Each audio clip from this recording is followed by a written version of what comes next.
ডিম থেরাপি থামছে না।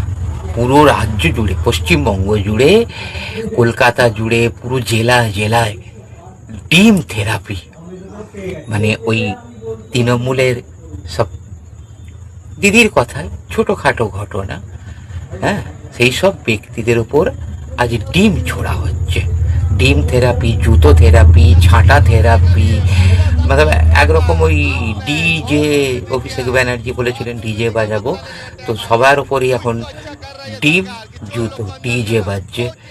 মানে ভাবা যায়, পচা ডিম 20 টাকা পিস বিক্রি হচ্ছে। ভাবুন আপনারা,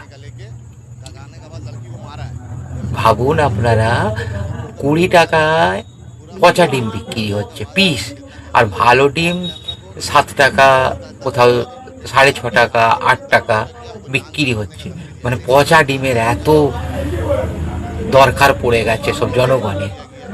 তবে জানি না এই ডিমের আঘাতেই আবার Abhishek Banerjee Bellevue nursing home, Apollo nursing home ভর্তি নেয়নি, জোর জবরদস্তি ভর্তি করানো হয়েছে ওনাকে।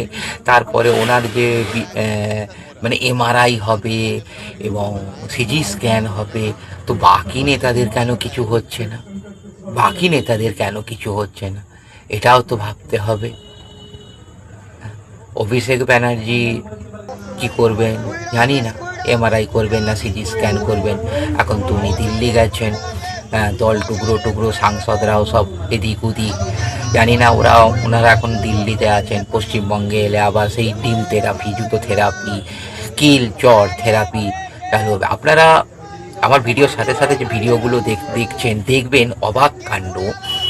মানে কি হারে এই ডিমের কারবার চলছে। জুতো, মানে পঞ্চায়েত প্রধান এত লুট করেছেন, ওনাকে ন্যাড়া করে জুতোর মালা গলায় দিয়ে সব ঘোরানো হচ্ছে, কোমরে দড়ি বেঁধে রাস্তায় ঘোরানো হচ্ছে। মানে যেটুকু লজ্জা, যেটুকু আত্মসমর্পণ, যে নিজের ইজ্জত का सवाल, वो सब गायब। कभी कुछ आदमी पूछा था या कुछ रील्स में बना था कि इज्जत के सवाल कितने नंबर का होते हैं। ये सब टीएमसी के जो जितने नेता हैं, सांसद हैं, बड़े बड़े पद पे बैठे हैं, आज इन लोगों के ऊपर डीम थेरापी हो रही है, अंडा थेरापी हो रही है, জানি না।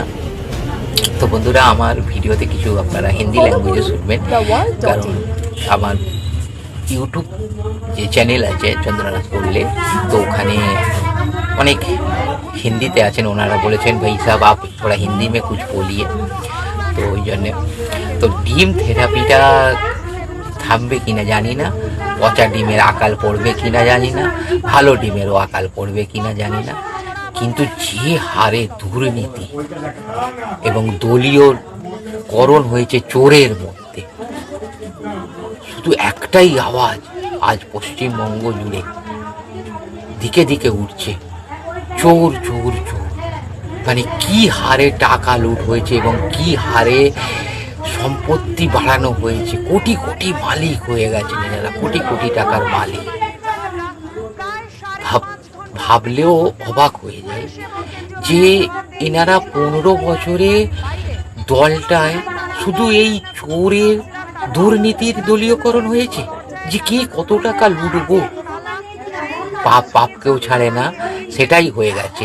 কিভাবে আপনারা দেখছেন যে কোমরে দড়ি বেঁধে জেলের ভাত খাওয়াতে হচ্ছে আজ এই সব ব্যক্তিদের, এবং যেটা হচ্ছে সেটা এক প্রকার দেখলেও খারাপ লাগে এবং মানুষের সামনে আসাও উচিত যে এই দলটা মমতা ব্যানার্জি যে তৈরি করেছে টাকা তোলার মেশিন, দুর্নীতির মেশিন, চাকরি খাও, মানুষের অন্ন বস্ত্র সংস্থান কর্ম সব খেয়ে নাও, লুট করে নাও, বাস লুটে নাও, নিজের সম্পত্তি বাড়াও।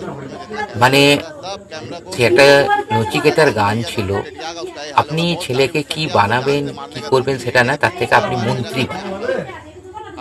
আর সেটাই দেখা যাচ্ছে যে মন্ত্রী বা পদাধিকারী তারা কি জনগণের টাকা, জনগণের করের টাকা এনারা একবারও এনারা ভাবলেন না।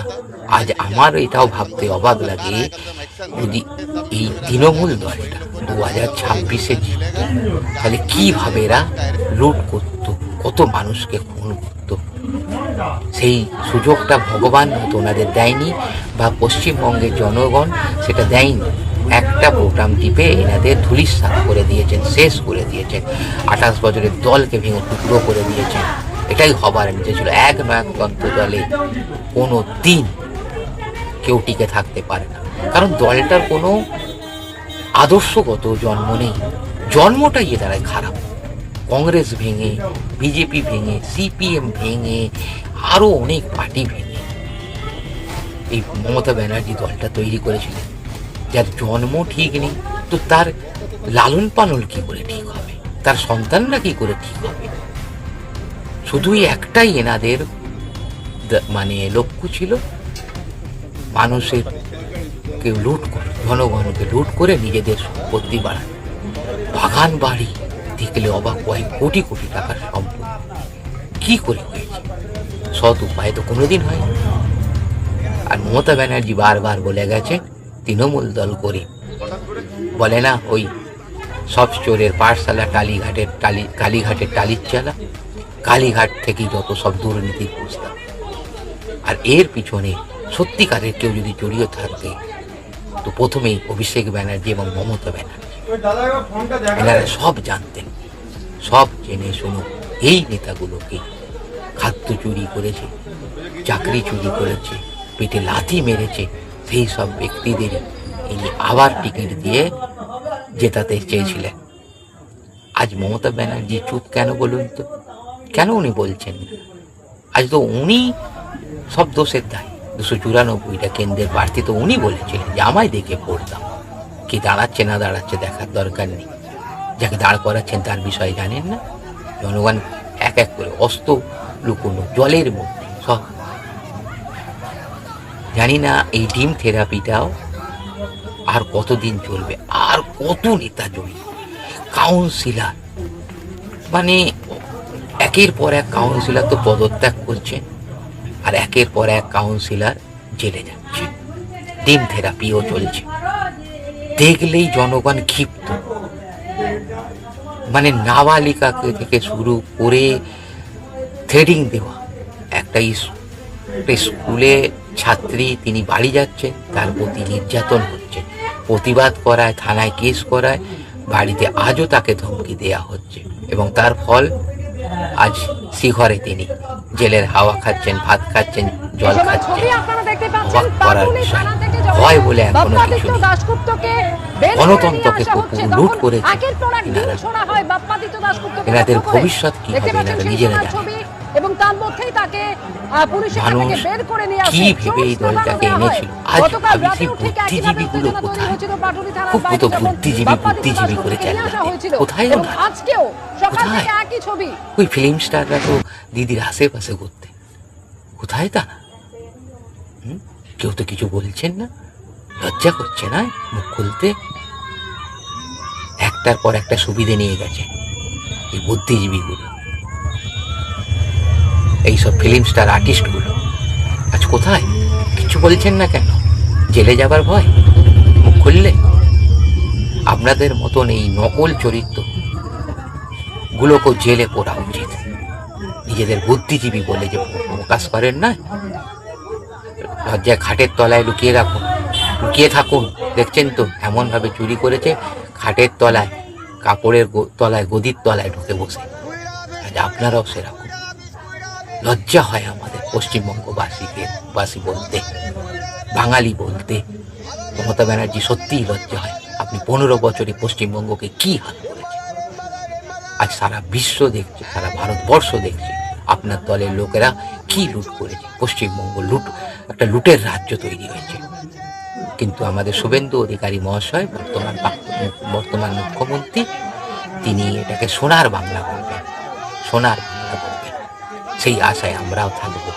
তবে এই ডিম থেরাপিটাও কবে বন্ধ হয় সেটাও দেখা। বন্ধুরা, নতুন ভিডিওর আপডেটে পাশে থাকবেন। আবার আমি এক নতুন ভিডিও নিয়ে আপনাদের পাশে আবার আসবো। এখন এই ভিডিও এখানেই শেষ করছি। জয় শ্রীরাম। ভালো থাকবেন, সুস্থ থাকবেন। নমস্কার।